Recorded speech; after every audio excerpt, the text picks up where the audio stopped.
ازيكم، انا ميرو وده اليوم التاني من سلسلة يوميات خيط وإبرة. عايزة تعملي عقدة بداية سهلة وسريعة وتكون مظبوطة.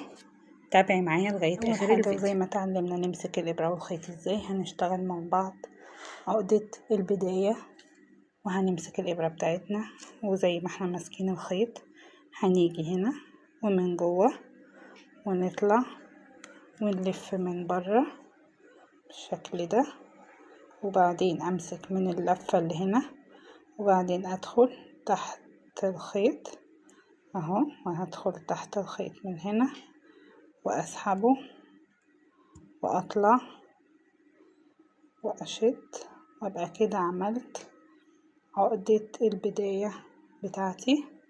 هعملها مرة كمان علشان تبان قدامكم. انا ماسكة الخيط بتاعي اهو، وادي الابرة بتاعتي هدخلها من هنا في المثلث ده كده، وبعدين هجيب الخيط لبره والف من بره كله بره، وبعدين هتبقى الخيط ملفوف على بعضه كده. هاجي امسك الخيط باللفة بتاعته وهدخل من جوه المثلث تاني وهسحب الخيط، بس المرة دي هسحبه واطلع من الحلقة اللي عملناها وهشد الخيط، وكده ابقى عملت عقدة البداية بتاعتي. اتفقنا، خليكي معانا خطوة بخطوة علشان نتعلم الكروشيه سوا.